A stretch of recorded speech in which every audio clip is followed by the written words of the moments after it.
señales de la apostasía.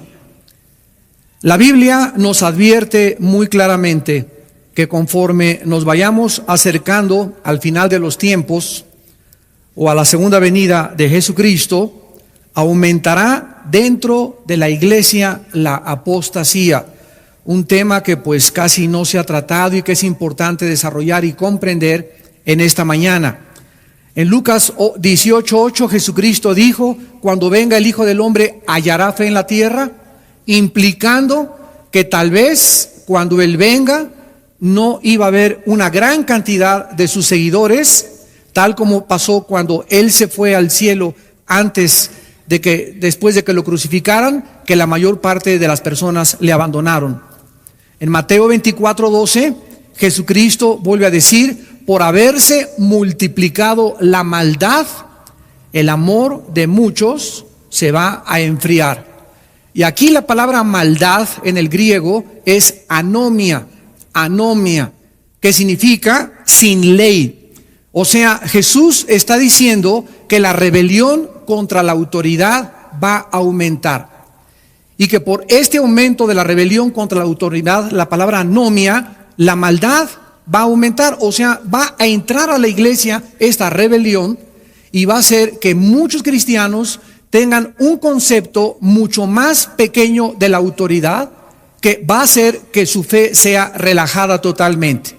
En 1 Timoteo 4:1 el apóstol Pablo le dice a Timoteo: porque el Espíritu dice claramente que en los últimos tiempos muchos apostatarán de la fe, escuchando a espíritus engañadores y a doctrinas de demonios.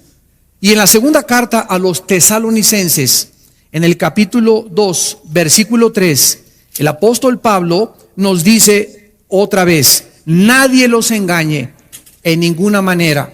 Está hablando acerca de la venida de Jesucristo, porque no vendrá sin que antes de que Jesús aparezca por segunda vez, vendrá la apostasía y se manifestará el hombre de pecado y el hijo de perdición. Aquí el apóstol Pablo está uniendo la apostasía, un movimiento en contra de la fe a nivel internacional, con la aparición aparentemente del hijo de perdición.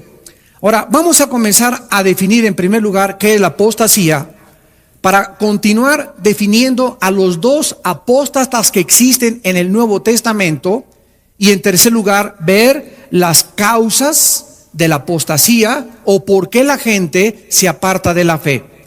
En primer lugar, en 1 Timoteo 4:1, la palabra apostatar, en los últimos tiempos muchos apostatarán de la fe, es la palabra griega apistemi, que significa llevarse fuera, seguir otro curso, salirse del camino. Vamos a ver esta palabra en Hechos 5, versículo 37, que nos va a dar un poco más de luz. Dice Hechos 5:37: después de se levantó Judas el Galileo en los días del censo y llevó en pos de sí. Esta frase, llevó en pos de sí, es la palabra griega apistemi.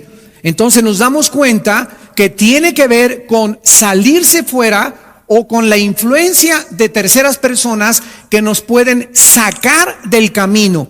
En este caso particular de Hechos se está hablando de Judas el Galileo, que se lleva en pos de sí, o sea que arrastra a muchos del pueblo y finalmente, ¿verdad?, todos ellos perecen.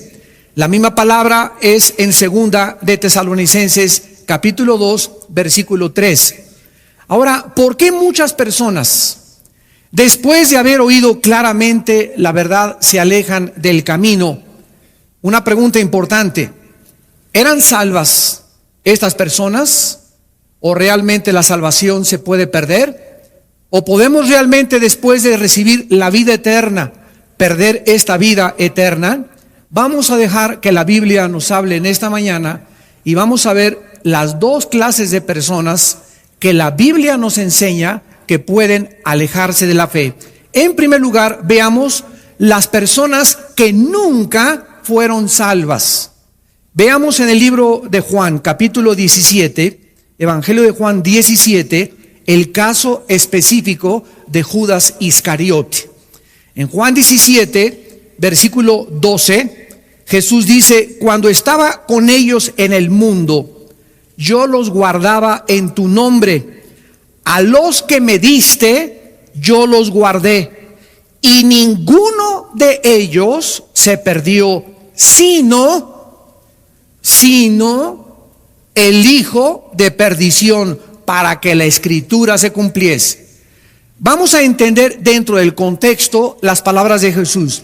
Miren ustedes en el versículo 2 del mismo capítulo: le has dado potestad sobre toda carne para que haya vida eterna a los que le diste. Versículo 6: a los que del mundo me diste, tuyos eran y me los diste. Versículo 9: sino por los que me diste, porque tuyos son. Versículo 11: ya no estoy en el mundo, estos están en el mundo. Padre Santo, a los que me has dado, guárdalos en tu nombre. Y en el versículo 12, otra vez: a los que me diste, los guardé. Vemos nosotros en la oración de Cristo que todos nosotros somos un regalo del Padre al Hijo. Y que antes de que nosotros fuéramos a Jesucristo, nosotros le pertenecíamos al Padre. Y el Padre, sabiendo, ¿verdad? Desde luego no vamos a entrar en una teología profunda de la predestinación, nos tomó y nos dio. Somos la iglesia, somos un regalo, somos la novia que el Padre le trae a su Hijo Jesucristo. Y Jesucristo, orando en esta oración sacerdotal, le dice al Padre: Padre Santo, a los que me diste. No está implicando que nosotros determinamos ir a Cristo, sino que el Padre nos guió, nos envió, nos llevó a su Hijo Jesucristo. A esos Jesús dice: yo los guardé. Y ninguno de los que el Padre me da se va a perder. Ninguna oveja se va a perder, porque están seguras en mi mano. Juan 10. Pero el único que se perdió fue alguien que el Padre no le dio a Jesús, y que se llama Judas Iscariote, para que la escritura se cumpliese de que este discípulo fue llamado siempre hijo de perdición. Nosotros somos hijos de bendición, hijos del Padre, por cuanto somos hijos envió el Espíritu Santo a morar en nuestras vidas. Vamos a continuar en Juan 18, versículo 8, y dice la Biblia: respondió Jesús: les he dicho que yo soy. Si me buscáis, dejen ir a estos. Y lo comparamos con Juan capítulo 13, versículo del 10 al 11, cuando Jesús ya está en la última cena, en la víspera de su crucifixión. Dice estas palabras. Jesús le dijo, Juan 13, 10: el que está lavado no necesita sino lavarse los pies, pues está todo limpio. Y vosotros limpios estáis, aunque no todos, porque sabía quién le iba a entregar. Por eso dijo: no estáis limpios todos. Versículo 18: no hablo de todos vosotros, yo sé a quienes he elegido, mas para que se cumpla la escritura, el que come pan conmigo levantó contra mí su calcañar. Vemos pues aquí en la Biblia claramente que Judas nunca tuvo la salvación. Judas fue siempre el diablo. Y cuando se le metió el diablo para entregar a Cristo, complementó la obra de arte de Satanás. Y desde que el Señor Jesús escogió a Judas, él sabía perfectamente bien que era el diabolos. Y aquí aparece una contradicción teológica. ¿Cómo puede Dios escoger a una persona que sabe que es el diablo para poder unirse? Es que nosotros lo vemos esto en la teología del origen de la maldad. Nosotros creemos que el mal lo creó Dios, y el mal entró en el momento en que Dios le dio libertad a los seres para que pudiéramos escoger entre un camino y otro camino. Nosotros somos los responsables de la entrada. El mal, Dios creó la posibilidad de que el mal entrara al universo, pero nosotros somos los responsables de la existencia del mal en el universo, no Dios. Ahora, Dios lo sabía claro de antemano. Y Dios tomó ese riesgo de permitir que la posibilidad del mal entrara, porque nosotros vamos a entender que a la larga las cosas que nosotros le llamamos aparentemente mal o un evento trágico en nuestra vida son y forman parte del plan de Dios para una bendición a largo alcance: la muerte de Cristo. ¿Quién hubiera imaginado hace 2000 años que la muerte de Cristo iba a traer algo bueno? ¿Cómo iban a imaginarse los discípulos ver a su maestro despedazado y crucificado y colgado en una cruz? ¿Qué bien podría salir de esta tragedia? Sin embargo, el peor evento de la historia se convirtió en el evento más bendito de la historia, porque gracias a la muerte y la tragedia de ese hombre, nosotros tenemos la salvación. Y lo que Satanás y lo que el mundo de la maldad creía en ese momento que era para la maldición y que era lo peor, como el padre abandonó a su hijo en la cruz, así como muchas veces nosotros creemos que el padre nos ha abandonado y está haciendo el hospital. Si Dios me amara, no hubiera permitido que yo estuviera enfermo. Acuérdate de Jesús. ¿Amó Dios a Jesús en la cruz? ¿O lo abandonó en la cruz? Lo abandonó en el momento en que cargó con nuestros pecados. Pero Él fue en un acto de amor que nos dio a Jesucristo. Y cuando nosotros atravesemos ese tiempo, debemos esperar eso. Dios nunca nos va a abandonar. De ese hecho, de esa hospitalización, de esa tragedia que acabas de atravesar, Dios va a sacar algo infinitamente superior. En el caso de Jesús, Dios a través de la Biblia nos corre las cortinas y nos permite ver lo que sucedió, una bendición. En el caso nuestro, muchas veces Dios no nos dice lo que está pasando cuando atravesamos en la vida, pero en ese momento nos dice: sigan confiando en mí. Decía David en el Salmo 56:3: en el día que temo, en ti confío. Nunca es nuestra confianza más grande en Dios que cuando no podemos explicar cosas que no tienen una lógica o un razonamiento elemental en nuestra imaginación o en nuestros pensamientos. Es muy fácil tener fe cuando todas las cosas existen. Es muy fácil decir 2 más 2 es 4. No hay ningún problema para creer que 2 más 2 es 4. Es muy fácil creer en el sol porque el sol al mediodía se pone. Pero en un mundo donde las cosas son en contra nuestra, es difícil la fe. Por eso la fe es algo que va en contra de lo que nosotros rodeamos y estamos acostumbrados a ver. Es confiar en Dios en medio de circunstancias adversas de nuestra vida. Y ahí es cuando nosotros verdaderamente experimentamos y nos damos a conocer de qué material estamos hechos. Veamos al apóstol Pedro hablando también en su segunda carta, en el capítulo 2, de estos apóstatas que nunca fueron salvos. No solamente nos vamos a quedar con Judas, vamos a ver varios ejemplos en el Nuevo Testamento para que no tengamos dudas al respecto. En la segunda carta de Pedro, sobre todo en el capítulo 2, se describe a los falsos maestros. Dice en el versículo 1: hubo falsos profetas, como habrá entre ustedes falsos maestros. Y es importante distinguir entre un falso maestro, un falso apóstol, un falso evangelista, y un evangelista o un apóstol o un maestro que de vez en cuando hablan barrabasadas. Como Apolo, ¿se acuerdan ustedes que en el libro de los Hechos comenzó a decir quién sabe qué tantas cosas? Y Priscila y Aquila le llamaron aparte y le dijeron a Apolo: no es por ahí, es por aquí. Pero Apolos no podía ser considerado un falso maestro. Era un cristiano, era un predicador neófito, prematuro, que no tenía muchas bases y comenzó a entender mejor el camino de la salvación. Entonces, no, porque un predicador diga una tontería o porque alguien diga esta cosa, no necesariamente él es un falso maestro. El falso maestro, con el tiempo y con sus mensajes y por su fruto, se dan a conocer. Veamos a continuación. Dice en esta segunda carta de Pedro, el apóstol, que estos falsos maestros introducen, versículo 1, introducen encubiertamente, ¿verdad? Disfrazan sus herejías, sus enseñanzas, y que son destructoras, y niegan al Señor que los rescató, atrayendo sobre sí mismos destrucción repentina. Muchos seguirán sus disoluciones, por causa de los cuales el camino de la verdad será blasfemado, y por avaricia harán mercadería de vosotros con palabras fingidas. Pedro describe claramente que una persona que ama el dinero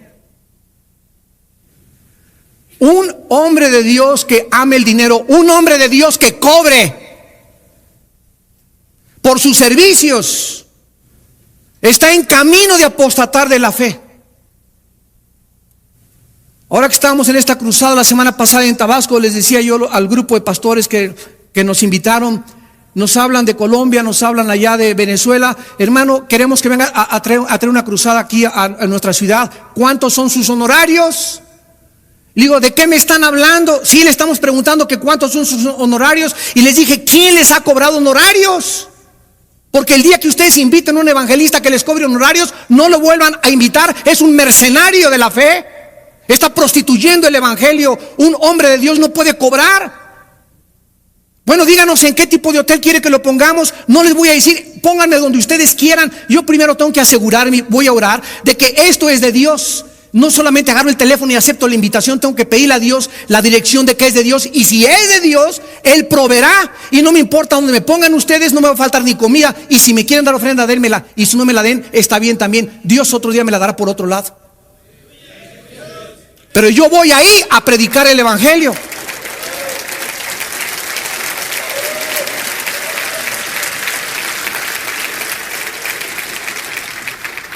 Amados, es tiempo de elevar la integridad del ministerio.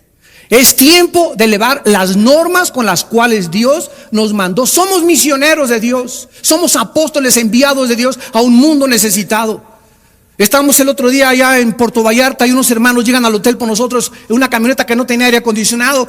Y llegan al hotel, hermano, Alducin, discúlpenos, pero no tiene aire. Le digo, bueno, ¿quién creen que soy yo? Que les exijo que vengan en una limusín por mí, que me pongan un hotel 5 estrellas. Pablo andaba en burro, andaba en caballo, se dormía en petates. Y nosotros los predicadores del siglo XX estamos exigiendo que se nos trate en hoteles con aire acondicionado y que nos recojan en coches que tengan aire. ¿En qué siglo estamos viviendo del evangelio? Estamos acostumbrándonos a un mundo de comodidades, a una fe instantánea. Todo es café instantáneo, sopa marucha instantánea. Y quieren meter al microondas a los cristianos ahora. No hay tal cosa como una santificación inmediata. La santificación es un proceso que nos dura toda la vida. Me dice un hermano el otro día, es que tuve una experiencia con el Señor y me caí al suelo y sentí que me pasó esto y que Dios me quitaba tantas cosas de mi vida. Y le dije, cuando te levantes mañana las vas a volver a tener. ¿Qué crees tú que ya Dios te quita de un día para otro? El que piensa que está firme, mire que no caiga. El pecado morará dentro de nosotros durante toda la vida. Y ahí a los 99 años de edad que yo tenga en el hospital, antes de expirar mi alma al Señor, ahí el pecado seguirá luchando en contra del Espíritu. Nunca debemos de bajar la guardia, ni creer que ya la santificación de entero te sirve para mañana. Todos los días tienes que luchar. Todos los días tenemos que pelear contra la carne. Todos los días tenemos que crucificar las cosas que creíamos que ya habíamos vencido. Ahí están potencialmente dentro de nosotros. Y eso es lo que nosotros tenemos que cuidar en nuestra vida. Ahora dice aquí en esta carta, el versículo 14 y 15 de segunda de Pedro, el apóstol continúa describiendo a estos falsos apóstatas, maestros apóstatas que nunca fueron salvos. ¿Cómo lo sabemos? Dice el versículo 14 y 15, tienen los ojos llenos de adulterio, no se sacian de pecar. En 1 Juan 3:9 dice, el que practica el pecado no puede ser hijo de Dios, porque la simiente de Dios permanece en él. Y vemos que estos hombres hacen del pecado un hábito continuo. No se sacian de pecar, seducen a las almas inconstantes, tienen el corazón habituado a la codicia, son hijos de maldición. Jamás se nos llamará en el nuevo pacto a nosotros hijos de maldición. El que tiene el Espíritu de Dios ya no puede estar bajo ninguna maldición. Podemos heredar maldiciones de nuestros antepasados, pero Cristo ha hecho maldición en su cuerpo por nosotros y nosotros somos hijos ahora de bendición. Dice el versículo 15, han dejado el camino recto. Vean ustedes, han dejado, o sea, estuvieron, militaron, se metieron a las filas del cristianismo, pero jamás entraron como Judas, entraron encubiertamente. ¿A qué? A destruir el evangelio. Se han extraviado siguiendo el camino de Balaam. Balaam se distinguió por la avaricia, por el dinero, el cual amó el premio de la maldad. Y en el versículo 21 y 22, el apóstol Pedro concluye terminante y drásticamente. Mejor les hubiera sido no haber conocido el camino de la justicia, que después de haberlo conocido, volverse atrás del santo mandamiento que les fue dado. Escuchen el versículo 22. Les ha acontecido lo del verdadero proverbio: el perro vuelve a su vómito y la puerca lavada a revolcarse en el cielo, en el cieno. ¿Por qué el perro, cuando come algo y lo vomita, se lo vuelve a comer? ¿Por qué los gatos no hacen eso? ¿Por qué los rinocerontes no hacen eso? ¿Por qué los leones no hacen eso? ¿Por qué los pericos no hacen eso? ¿Por qué solamente el perro tiene esta característica? Pues porque es perro, ¿verdad? Si para que el perro no regrese a su vómito, se le tiene que cambiar su naturaleza. ¿Por qué el puerco lo bañas y le pones un perfume y le pones un listón y lo sacas? Dura 10 minutos y regresa otra vez al lodo, porque es su naturaleza. Para que el puerco no regrese al lodo y el perro no vuelva a su vómito, necesitarían que se les cambiara su naturaleza. Así estos falsos maestros, estos apóstatas que entraron y se dijeron que militaban dentro de nuestras filas, nunca fueron salvos. ¿Por qué? Porque su naturaleza nunca fue cambiada. Regresaron a su vómito, les duró muy poco tiempo, porque fueron personas introducidas, fueron espías enviados del infierno. Y estas personas jamás tuvieron la salvación. El apóstol Juan también los menciona. Primera de Juan 2:19. Salieron de nosotros, pero no eran de nosotros. Salieron de nuestras filas, militaron un tiempo dentro de nosotros, pero no eran de nosotros. Para que se manifestara que no todos los que estamos aquí en este congreso, que no todos los predicadores que oyes, que no todos los libros que lees, que no todos en los seminarios son salvos. Estamos infiltrados. Es una mezcla la iglesia de cizaña con trigo. Estamos infiltrados y hasta que pase el tiempo, los corazones son manifestados después de la prueba y del fuego de la fe, como vamos a ver más adelante. Pero estas personas, su naturaleza nunca fue cambiada, nunca recibieron la naturaleza divina de Dios. En 2 de Juan, versículo 9, el apóstol vuelve otra vez a insistir sobre lo mismo y dice: cualquiera que se extravía y no persevera en la doctrina de Cristo no tiene a Dios. El que persevera en la doctrina de Cristo, ese sí tiene al Padre y al Hijo. En 1 de Juan 5:10-12 dice la Biblia: el que tiene al Hijo tiene la vida. El que no tiene al Hijo, aunque sea presbiteriano y sea de Villanueva y sea de Guadalajara y sea de Puerto Rico y sea de Estados Unidos y sea bautista y sea pentecostal, el que no tiene al Hijo no tiene la vida. Cualquiera que permanece en el camino y se sale, vamos a ver que los apóstatas nunca regresan, se salen y no regresan jamás. ¿Por qué no regresan? Vamos a ver ahora los apóstatas cristianos que no eran salvos y que se apartan temporalmente. Hay una grande diferencia. El apóstata que nunca fue salvo se aparta para perderse, pero el que es hijo de Dios, Dios lo trae con cuero. Veamos en Hebreos 12, del 5 al 8, la promesa de Dios a aquellos que son salvos, aquellos que verdaderamente tienen la naturaleza divina de Dios. Dice en Hebreos 12, versículo del 5 al 8, ya habéis olvidado la exhortación que como a hijos se os dirige, diciendo: hijo mío, no menosprecies la disciplina del Señor, ni desmayes cuando eres reprendido por él, porque el Señor al que ama, disciplina, y azota al que recibe por hijo. En otras palabras, si tú no eres hijo de Dios, esos apóstatas, esos maestros, como nunca fueron hijos de Dios, nunca reciben la disciplina de Dios, hasta el tiempo se manifiestan sus corazones y se pierden. ¿Quién es, por ejemplo, Jim Jones? Se llevó, era en 1978, se llevó a 1,000 personas a la Guyana, a Sudamérica. Él era pastor metodista. Raúl Macín en México, pastor de la iglesia La Santísima Trinidad de Monterrey, se fue después de 5 años de ser pastor, se unió al Partido Comunista. David Koresh, hijo de padres bautistas y bautista, guía una secta en Waco, Texas, y los lleva a la destrucción. Y así tenemos la historia del cristianismo. William Graham, que está en Guadalajara, que fue el que bautizó a Chuy. No es cierto.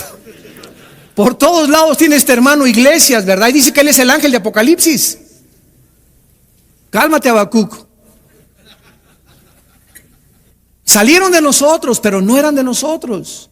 Jim Jones salió de la iglesia metodista, David Koresh de la iglesia bautista, Masin de la iglesia metodista en Monterrey, y así tenemos cantidad de falsos profetas. William Branham también en los 40, 50 tenía campañas evangelísticas, y de repente se le metió el diablo y comenzó a decir que él era el apóstol de Dios y que él era el ángel de Apocalipsis y que solamente él tiene la verdad. Entonces se manifiesta con el tiempo que esta persona nunca tuvo la naturaleza de Dios, nunca su naturaleza fue cambiada, fue introducido encubiertamente. Pero los hijos de Dios, dice la Biblia, son disciplinados por el Señor. En la historia del hijo pródigo, el hijo pródigo es otro ejemplo de un cristiano. Nunca dejó él de ser hijo. Se usa evangelísticamente este mensaje y está bien.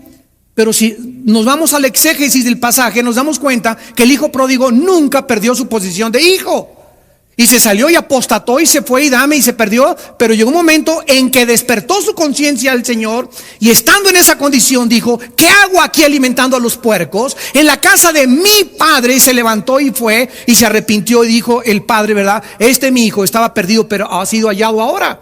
Y vemos la disciplina de Dios de cómo lo lleva a desperdiciar su vida, pero regresa porque Dios ha prometido que lo que ha comenzado en nuestra vida, Filipenses 1:6, lo va a completar.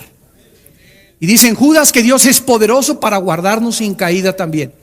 Y dice en Primera de Pedro que somos sostenidos por el poder de la fe. Mientras nosotros nos mantengamos confiando en Dios, Dios nos seguirá sosteniendo. Tenemos otro caso en 1 Corintios 5, del 1 al 5. Un cristiano vivía en fornicación con su madrastra. No tenían en esa época Timoteo, no tenían las cartas de Pedro, no tenían la información que tenemos nosotros. Y Pablo les dice a ese muchacho: sáquenlo de la iglesia y entréguenlo a Satanás para la destrucción de la carne, a fin de que el espíritu sea salvo en el día de Cristo. A fin de que el espíritu sea salvo en el día de Cristo. Y finalmente tenemos a Santiago, que nos dice en el capítulo 5, antes de despedirse de sus lectores, dice Santiago capítulo 5 versículo 19: hermanos, si alguno entre ustedes se ha extraviado, escuchen lo que dice hermanos. Está hablando a los hermanos que se han extraviado. Si alguno de entre ustedes, o sea, de entre los hermanos, se ha extraviado la verdad y alguno le hace volver, sepa que el que haga volver al pecador del error del camino salvará de muerte un alma y cubrirá multitud de pecados. ¿De qué tipo de muerte está hablando Santiago? Está hablando de la muerte física. El mismo caso de 1 Corintios 5 y el mismo caso de 1 Corintios 11. Los corintios tomaban la cena y por no discernir el cuerpo del Señor, ¿qué les pasó? Se enfermaron y se comenzaron a morir. La muerte física. Dice la Biblia que cuando un hijo de Dios no entiende, Dios te lleva a casa antes de tiempo. Te puede llevar a casa prematuramente. Dios quiere que sigas en la vida, que testifiques, que hables del Señor, que tengas salud, que seas bendecido. Pero si tú estás en contra de sus leyes y te entercas, y Dios conoce tu corazón que no hay posibilidad de hacerte volver, Dios te lleva para que no sea blasfemado el camino de la verdad por tu culpa. Entonces hay cristianos que son personas que han abandonado el camino, pero si regresan. Y si el caso es extremadamente drástico, Dios se los lleva a casa. Ahora veamos a continuación las causas de este apartamiento de la fe. Las causas de esta apostasía. En el libro de los Hebreos, capítulo 2, encontramos la primera: negligencia en el estudio de la palabra de Dios. Ojo, negligencia, apatía en el estudio, en la meditación, en la memorización de la palabra de Dios. Dice el capítulo 2 de Hebreos: por tanto, es necesario que con más diligencia atendamos a las cosas que hemos oído. En estos 2 días ustedes van a oír muchas cosas de la Biblia. Y Dios a cada uno de nosotros nos ha preparado para darles un mensaje, y todos necesitan lo que estoy hablando, lo que habló yo, lo que va a hablar el hermano Carlos. Todo está preparado por Dios. Somos hechura suya, creados en Cristo Jesús, las cuales obras preparó de antemano para que anduviésemos en ellas. Este congreso está preparado por Dios, y el Espíritu Santo lo que está hablando es exactamente lo que tú necesitas oír. Pero si tú en este congreso no atiendes diligentemente y paras el oído y verdaderamente en este congreso tú no te quebrantas y te humillas delante de Dios y haces que el Espíritu Santo pueda influir, infundirte esa vivificación que solamente nos puede dar, y tú te vas el domingo de aquí o el lunes de aquí, te perdiste una oportunidad que no sabemos si se te va a volver otra vez a manifestar. Muchos de ustedes, escúchenme, es la última vez que están escuchando la voz de Dios.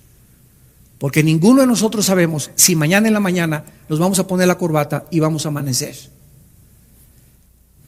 Es necesario que con más diligencia atendamos las cosas que hemos oído, no sea que nos deslicemos. La palabra deslizarse en el griego significa soltar las amarras. Y se usaba con los barcos que al llegar al muelle, ustedes se acuerdan que avientan una cuerda y amarran en un fierro ahí la cuerda para que el barco no se despegue del muelle mientras está desembarcando a la gente. Dice la Biblia en Colosenses, asidos de la palabra de la vida. Si nosotros no estamos anclados en la Biblia, si no estamos meditándola día y noche, si no verdaderamente tenemos una pasión, un ardor, un amor, algo que ha impresionado profundamente nuestra vida con la Biblia, es posible que te comiences a soltar, porque la única ancla y amarra que nos mantiene aquí en esta vida es la fe en la palabra de Dios. Por eso dice la Biblia que es la batalla de la fe. La batalla del Golfo Pérsico se llamó batalla del Golfo Pérsico porque estaba de por medio el dominio del Golfo Pérsico. La Primera y la Segunda Guerra Mundial se llama Primera y Segunda Guerra Mundial porque estaba de por medio el poderío mundial.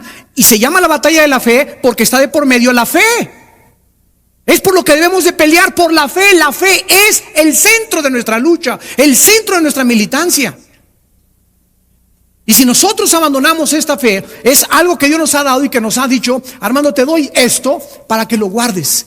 Guarda el buen depósito, le dice Pablo a Timoteo, y vas a pasar por lobos, y vas a pasar gente que te van a querer sacar esto. El diablo va a querer sacarte esto, y el día que el diablo te saque esto, te sacó todo. Puedes perder tu casa, puedes perder tu familia, puedes perder tu salud, pero nunca pierdas la fe. Porque es lo único que nos sostiene, es lo único que nos guarda del poder de Dios. La fe, creer verdaderamente lo que Dios ha dicho es verdad. Dice en el versículo 2, porque si la palabra dicha por medio de los ángeles fue firme, y toda transgresión y desobediencia recibió justa retribución, ¿cómo escaparemos nosotros si descuidamos una salvación tan grande? Muchas gentes han dicho, bueno, aquí dice que perdemos la salvación. Aquí no está diciendo que perdemos la salvación. Aquí está diciendo, ¿cómo vamos a escapar si descuidamos una salvación? ¿Cómo vamos a escapar de qué? ¿Cómo vamos a escapar del juicio y la disciplina de Dios a nuestra vida? ¿Tú crees que te le vas a escapar a Dios de que Él te discipline? Por eso dice, ya se te olvidó que Dios es tu Padre y que te va a cuerear. Y si tú obedeces por las buenas con la palabra, no hay ningún problema. Pero si no obedeces, Dios usa, dice, Dios al que recibe azota por hijo. La palabra azotar en hebreos es castigar físicamente. Dios prefiere mandarte al hospital, a la cárcel, que pierdas un ojo, que pierdas una pierna, que pierdas un brazo, antes de que te pierdas. Porque Dios sabe que es terrible que alguien se aleje de Él. Porque las personas que se alejan de Dios son las que más sufren en esta vida. Vemos en Hebreos capítulo 5 lo mismo que el apóstol Pablo, o el que escribió la carta a los Hebreos. Casi todos están de acuerdo en que fue Pablo el autor.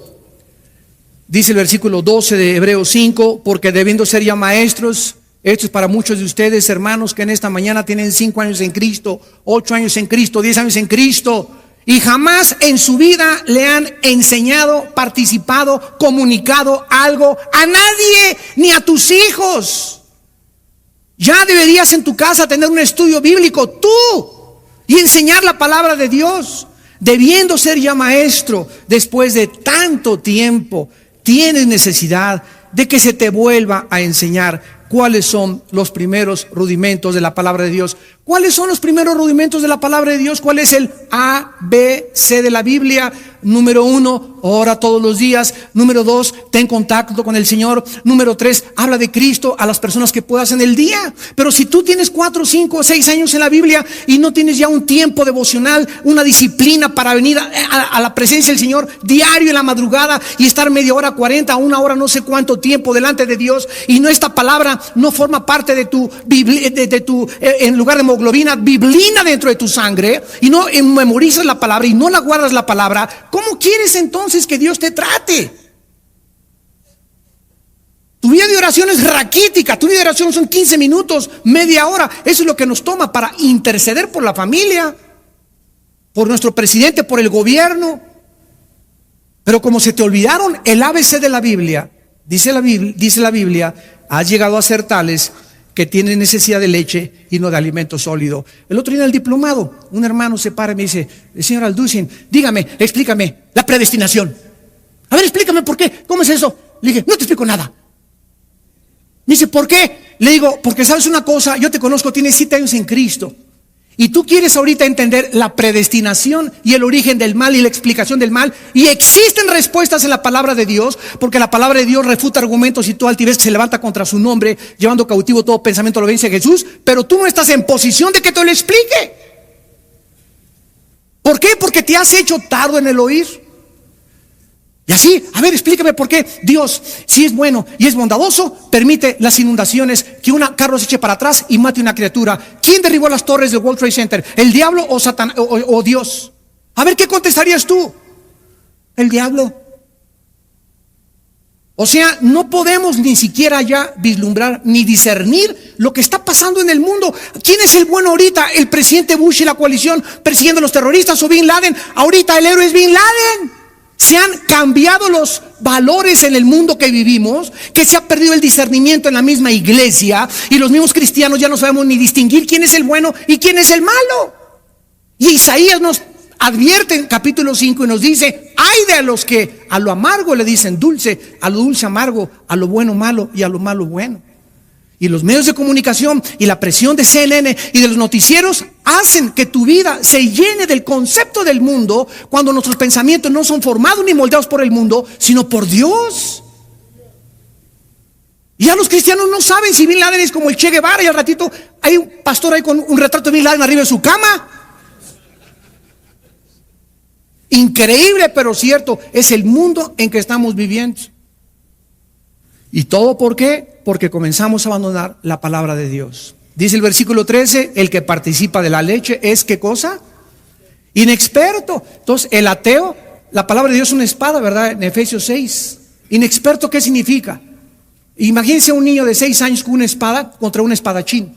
Y el espadachín se llama el pastor de los mormones. Entonces viene un mormón contigo, o viene un testigo de Jehová, o viene un ateo, o viene un evolucionista, o viene un científico con un mazazazo así tremendo, y tú tin, tin, tin, tin, tin, tin, tin, tin, tin, tin, tin, porque no sabes ni cómo mover ni cómo defenderte a las teorías, a los argumentos, a las falacias, a las postulaciones, a las proposiciones filosóficas. No sabes cómo reaccionar, y ahí están los cristianos arrinconados. Es lo que les pasó a nuestros hermanos en Tabasco y en el mundo entero. El mundo intelectual nos está arrinconando, y es tiempo en que la iglesia ahora correteemos a los ateos y les presentemos a la televisión que este libro es más congruente y tiene más lógica y tiene más evidencias científicas que todas las barbaridades de Walter Mercado.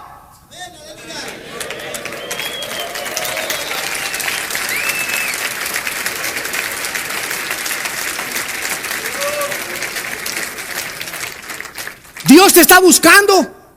Dios te está buscando, hermano. Jóvenes, escúchenme. Dios está buscando a jóvenes que se preparen, que conozcan la Escritura, que estudien la Escritura, que memoricen la palabra, para ver que a través de ellos Dios va a mostrar su poder, como dice 2 Crónicas 16. Dios está buscando, sus párpados buscan hombres que tengan un corazón recto para mostrar a través de ellos su poder, para infundirles ánimo, para infundirles sabiduría, para infundirles un valor sobrenatural que es el que se necesita para pelear con tantos gigantes de los cuales la tierra está poblada.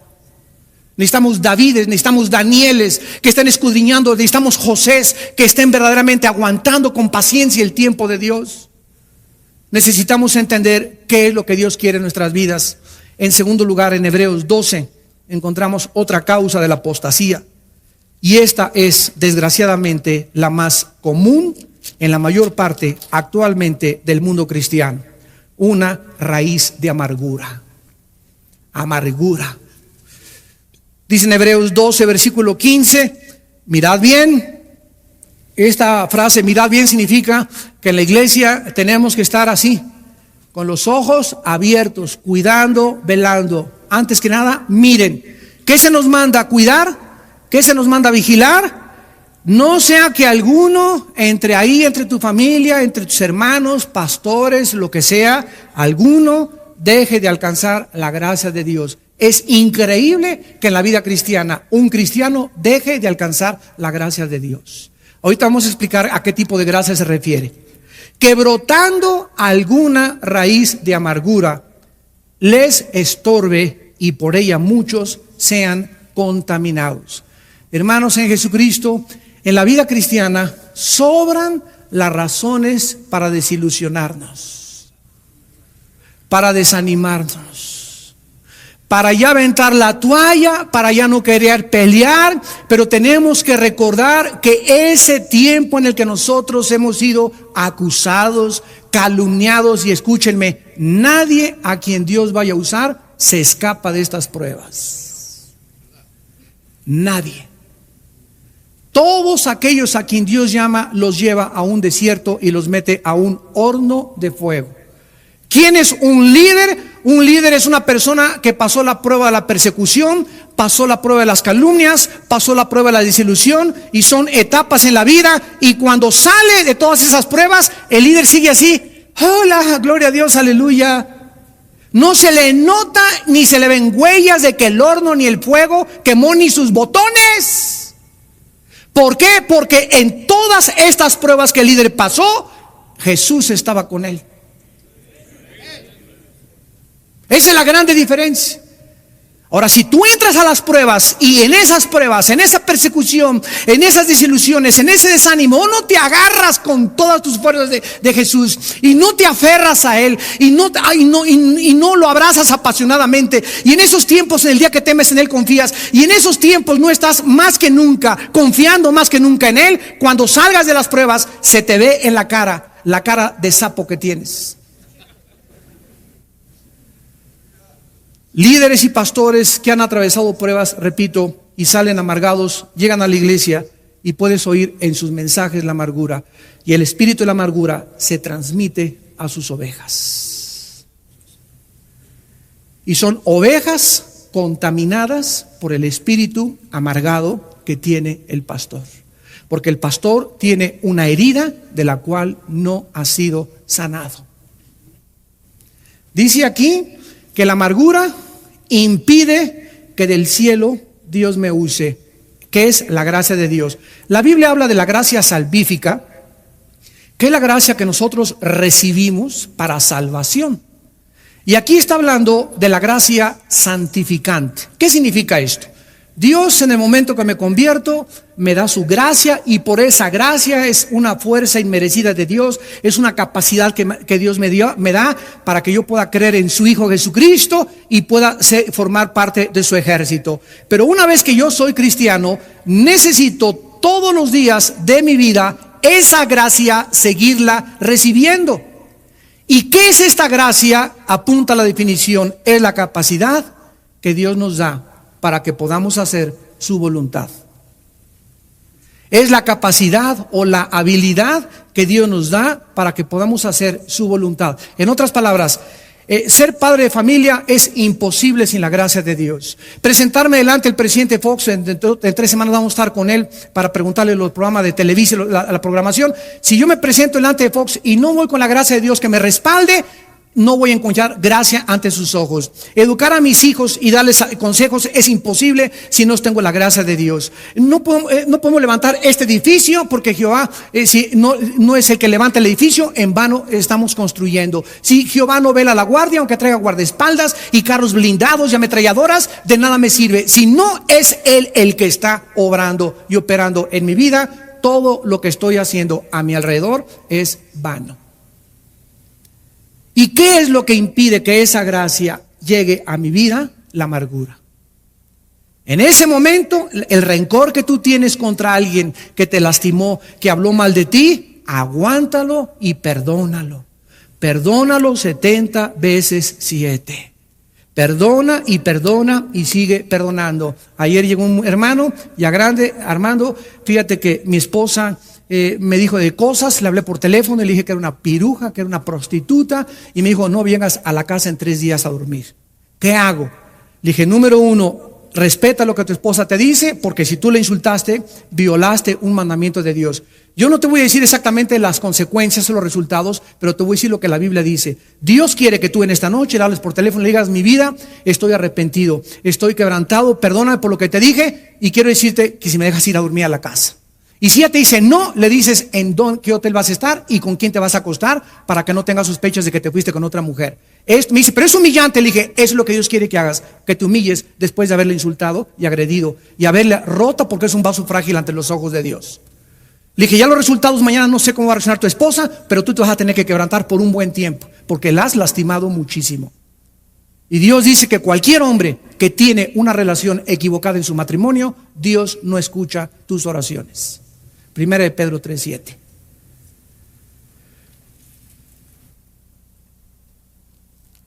Tenemos en tercer lugar, hermanos, para terminar, nos faltan muchas, pero en 1 Timoteo 6, versículo 20 al 21, tenemos otra causa que te puede hacer extraviarte de la fe, y le dice Pablo a Timoteo, 1 Timoteo 6, versículo 20 y 21, oh Timoteo, guarda lo que se te ha encomendado, evitando las profanas pláticas sobre cosas vanas y los argumentos de la falsamente llamada ciencia, la cual profesando algunos, ¿qué les pasó?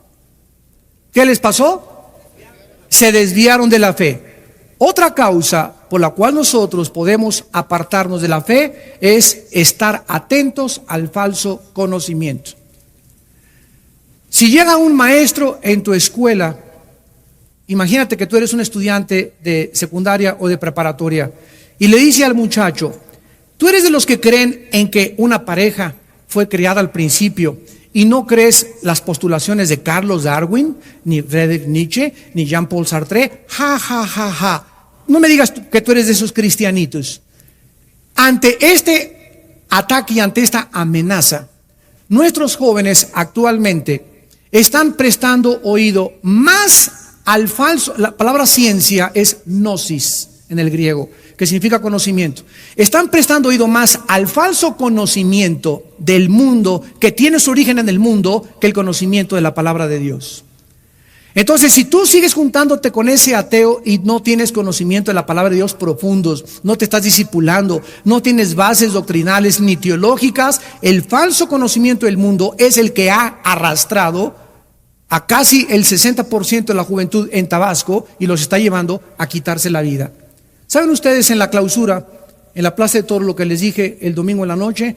Les dije, porque me dijeron que estaban todos los maestros ateos de las principales escuelas de Tabasco, y les dije, ustedes son los culpables de estos suicidios, porque ustedes les enseñan a los jóvenes que venimos de los animales, y cuando se enseña que venimos de los animales, se quita la culpabilidad del pecado. Si realmente somos el resultado de la evolución, no hay culpa del pecado, no hay temor de Dios, no hay propósito, no hay significado para vivir. ¿Cuál es la razón entonces de mi existencia?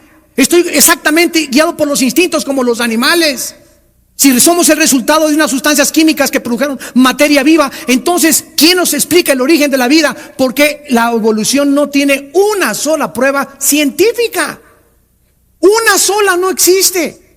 Darwin dijo, el día que se pueda producir de sustancias químicas materia viva, en ese momento se comprobaría mi teoría. Jamás se ha podido comprobar eso. La complejidad de una célula es infinitamente superior a la más grande computadora, chips y cosas tecnológicas que hayamos hecho en el mundo. Una sola célula. Decía Carlos Sagan, el ateo, hace 2 años antes que se muriera. Sí, de ahí la palabra, vieron la película Contacto. La película Contacto es el libro de Carlos Sagan. Y es resultado de sus investigaciones. Sagan dijo antes de morir: si yo recibiera un mensaje del cielo y podría comprobar que es del cielo, podría estar seguro que Dios existe. Sin embargo, Sagan no sabe que no solamente hemos recibido un mensaje, sino que el mismo Dios bajó en la persona de Cristo hace 2000 años. Ahora, ¿qué mensaje hemos recibido del cielo? Miren ustedes. ¿Saben ustedes cuál es la última evidencia que Dios nos está dando científicamente a los cristianos para demostrar que la Biblia es la palabra de Dios? Los códigos secretos de la Biblia. ¿Saben ustedes de qué le estoy hablando? De que una persona, un hermano, Rafael Bayán, en San Antonio, Texas, comenzó a ver la Biblia en el Antiguo Testamento y comenzó a descubrir que cada 14 letras, o sea, se brincaba cada 14, cada 14, cada 14, cada 14, cada 14, cada 14, aparecía la palabra Yoshua HaMashiach, profeta, rey y sacerdote. Cada 14 letras. Esto se llama letras equidistantes y se llama código. Este hombre mandó este descubrimiento a Canadá al jefe de los rabinos en Canadá, un judío no mesiánico, que cuando comenzó a leer el libro de este hermano, comenzó a escudriñar la Biblia y se convirtió al cristianismo. Y ahora este rabino, el jefe de los rabinos judíos en Canadá, está en las calles de Canadá predicando a Jesucristo como el Mesías. ¿Saben ustedes de qué le estoy hablando? Miren, hagan de cuenta que lo que es un código. Los códigos comenzaron a descifrarse en la Primera Guerra Mundial. Yo estoy en la cárcel, mi esposo está afuera y le quiero mandar un recado que no quiero que nadie lo intercepte. Es lo que está haciendo Bin Laden. En eso le mando una carta a mi esposa: ¿cómo estás? Muy bonita, bla, bla, bla, bla. Pero le digo a mi esposa: cada cuarta letra, sácala. Cada cuarta letra, sácala. Cada cuarta letra, sácala. Y ahí está verdaderamente el mensaje que te quiero enviar. Entonces nadie puede saber que cada cuarta letra se encuentra un mensaje en código. Código es un lenguaje en secreto, escondido, que nadie puede descifrar más que las personas que lo desarrollaron. Entonces Dios escondió en la Biblia códigos secretos solamente para demostrarnos, como dijo este rabino, jamás nosotros que somos los maestros de la Torah, o así lo asumimos, hubiéramos imaginado esto es sobrenatural. Cuando se encontró en código también el nombre de Hitler, se encontró el nombre de Auschwitz, que es el nombre de los campos de concentración donde mataron a millones de judíos en Alemania. Se encontró el nombre de Himmler. Y estos no son coincidencias. Ahora, una cosa importante: nunca los códigos que están descubriendo hablan del futuro, sino de cosas pasadas. En eso hay que tener cuidado. Que en el código dice que va a pasar esto, no le creas. Que un terremoto, no le creas. Que Cristo viene, no es cierto. Hay falsos profetas de códigos también. Pero nos damos cuenta que Dios ha encerrado el verdadero conocimiento que se encuentra en la persona de Jesucristo. Tú no puedes enfrentarte a un ateo y decirle: oiga, ¿por qué es ateo? Les voy a decir, el 90% de los ateos, son ateos por amargados. Porque no pudieron, como el dueño de CNN, la cadena de información más grande del mundo, Ted Turner. A los 17 años se muere su hermana de cáncer. Él iba a la iglesia bautista. No puede, sus pastores no le dan respuesta, no se enfrenta con el problema del sufrimiento teológicamente, y al morirse su hermana de cáncer, y decirle: Padre, ¿por qué no la salvaste? Si tú eres un Dios que no salvaste a mi hermana, no mereces que yo te sirva. Y se volvió ateo. Ted Turner, o sea, nunca fue cristiano, y es el enemigo más grande del cristianismo actualmente. Se casa con una muchacha, la reina de los aeróbics, Jane Fonda. La muchacha Jane Fonda se convierte hace 4 años a Jesucristo. Ted Turner le dice: o tú o Cristo. Le dice Jane: see you later, alligator. Ahí nos vemos. Se divorcian los dos. Ella hace un libro y dice Jane Fonda en su biografía: jamás en mi vida había estado casado con el hombre más rico y millonario del mundo, pero a la vez el hombre más vacío, más amargado y con el odio más grande contra Dios que jamás he escuchado. La última vez que le dije a Ted cuando hablamos por teléfono fue: Ted, si realmente no existe Dios, ¿por qué te has pasado la vida peleando contra algo que no existe?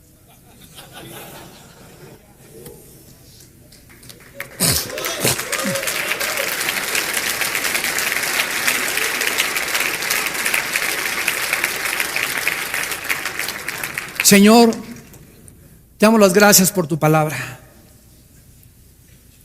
Somos sostenidos por tu poder mediante la fe. y además es nuestro escudo. No podemos darnos el lujo de vivir en el mundo que nos rodea con el escudo bajado. Somos tus soldados que vamos de paso por un territorio ocupado por el enemigo temporalmente, pero que por tus profetas los hebreos escribiste que esta tierra nos sería entregada al final. Y tú la ibas a restaurar y la cambiarás y harás cielos nuevos y tierra nueva, en los cuales morará la justicia.